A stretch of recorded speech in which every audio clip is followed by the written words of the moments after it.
Hello, beloveds. Welcome to a series of videos that we're going to do to seed our upcoming Reiki and Body Story classes and trainings. So this is just to feed you some thoughts, whether you come or not. Hopefully you'll get some tidbits out of this to apply to your own life. I mean, much of the work we call body story work, it all started way back in the 80s during the AIDS epidemic, and we were learning so much about what worked and what didn't work for people as we, one, listen to our bodies.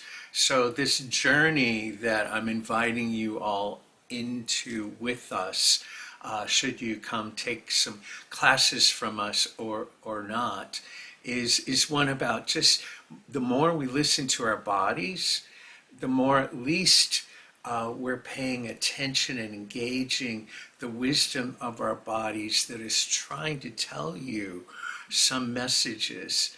And we've created a whole roadmap that body story work is about a mindset or is about a roadmap to freedom, to healing, and to purpose. So without kind of giving a whole lot of didactic stuff, let me just dive right in.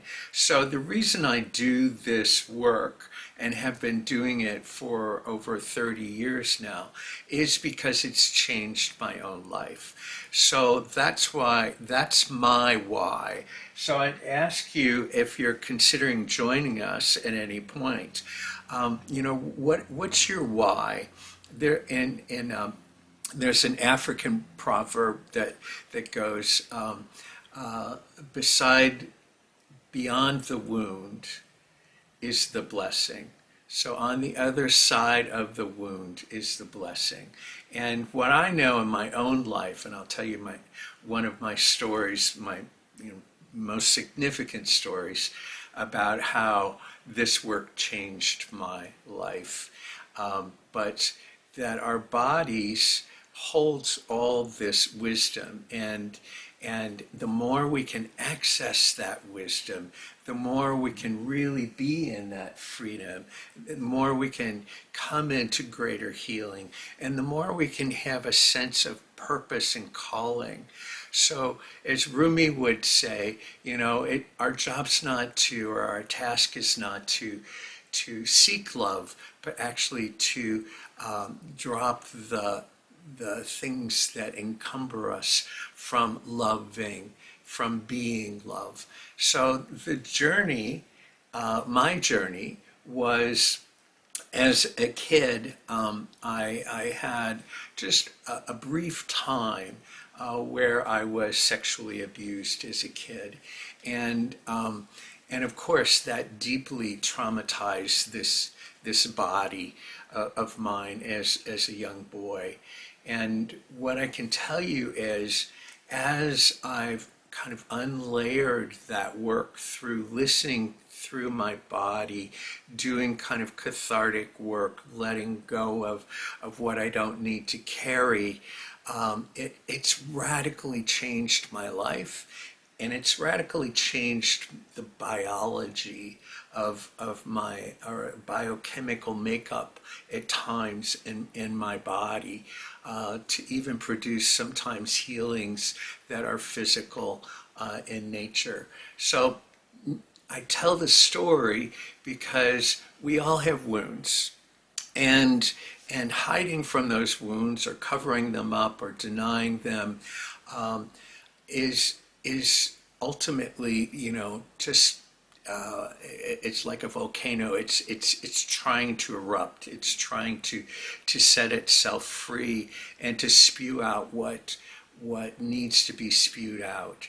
And so for me, the healing contract that I call them, or body stories that I called them, was in my body, and it was keeping me from this idea. So when I was abused after the abuse, I would be held, um, and um, and there's something really profound about being held for all of us.